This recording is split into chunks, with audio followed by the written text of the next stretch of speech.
রাশিয়ার ভূখণ্ডে ঢুকে গত কয়েকদিন ধরে ইউক্রেনীয় সেনাদের টানা হামলায় কোণঠাসা রুশ বাহিনী। সাম্প্রতিক সপ্তাহগুলোর মধ্যে সবচেয়ে তীব্র লড়াই চলছে দেশটির কুর্স্ক অঞ্চলে। এতে ৩৫ কিলোমিটার অগ্রসর হওয়ার পাশাপাশি সেখানে একটি সামরিক কমান্ডারের কার্যালয় স্থাপন করেছে বলে দাবি কিয়েভের। এছাড়া এখন পর্যন্ত কুর্স্কের ১১০০ বর্গ কিলোমিটার এলাকা দখল করেছে ইউক্রেনীয় সেনারা। এ হামলায় রাশিয়ার মাটিতে যুক্তরাজ্যের সরবরাহকৃত অস্ত্র চ্যালেঞ্জার 2 দিয়ে কিয়েভের সেনারা হামলা চালাচ্ছে বলে অভিযোগ উঠেছে। এক প্রতিবেদনে এমন তথ্য নিশ্চিত করেছে ব্রিটিশ সংবাদ মাধ্যম বিবিসি।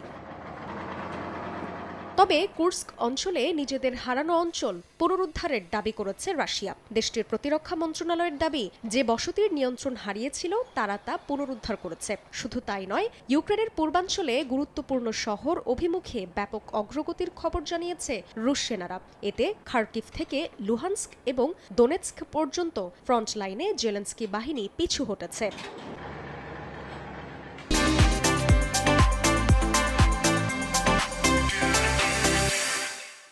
এদিকে রাশিয়ার 4টি বিমান ঘাঁটিতে হামলার দাবি করেছে ইউক্রেন। ভোরোনেজ, খালিনো, সাভাসলেকা ও বাল্টিমোরে বিমান ঘাঁটিতে হামলা চালানো হয়েছে। এর প্রধান লক্ষ্য ছিল জ্বালানি, লুব্রিকেন্ট ও অস্ত্রের গুদাম বলে জানান ইউক্রেনের প্রেসিডেন্ট ভলোদিমির জেলেনস্কি।